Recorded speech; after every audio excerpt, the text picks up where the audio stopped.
দেখো বন্ধুরা, একটু জিরে দিয়ে দিলাম, তারপরে পেঁয়াজ দিয়ে দিলাম। পেঁয়াজের মধ্যে আলুগুলো দিয়ে দিলাম,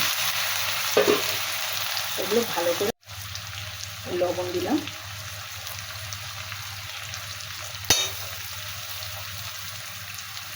হলুদ দিলাম,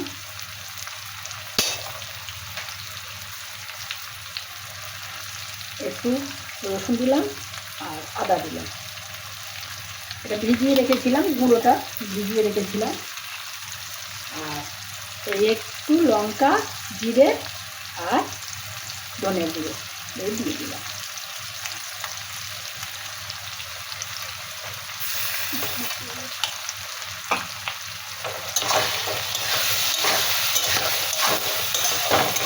সব মশলা দিয়ে এবার এটা ভালো করে কষিয়ে নেবো।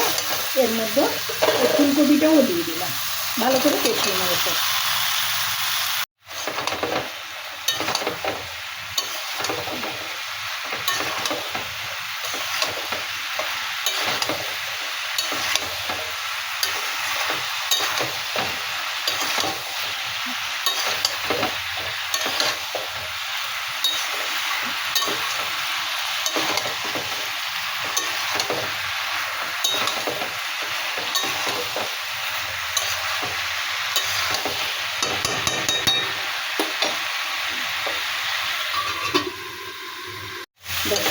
মশলা দিয়ে ফুলকপি আর আলু কষা হয়ে গেছে। এটা গা মাখা করবো, বেশি ঝোল করব না, অল্প জল দেবো।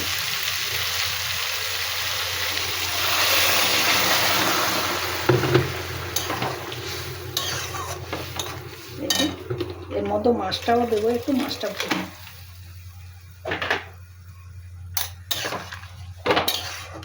এটা ফুটে উঠুক। দেখো তরকারি ফুটছে, এই মাছগুলো দিয়ে দিলাম। দেখো ধনে পাতা দিয়ে দিলাম। ধনে পাতাগুলো একটু ছড়িয়ে ছড়িয়ে দেওয়া দরকার ছিল, এক জায়গায় পড়ে গেছে। যাই হোক, এই ধনে পাতা দিয়ে দিলাম, মাছগুলোও দিয়ে দিলাম। একটু ফুটলেই নামিয়ে নিব। হয়ে গেছে আমার এই তরকারিটা। একটু ঢেকে দেবো, একটু ঢেকে দেবো।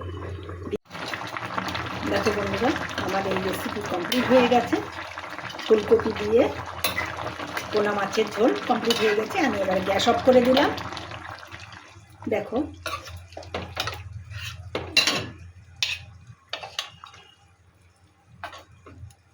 দেখো ফুলকপি দিয়ে আলু পোনা মাছের ঝোল। তোমাদের পছন্দ হয়েছে? যদি পছন্দ হয় তাহলে একটা লাইক কমেন্ট করে দিও বন্ধুরা।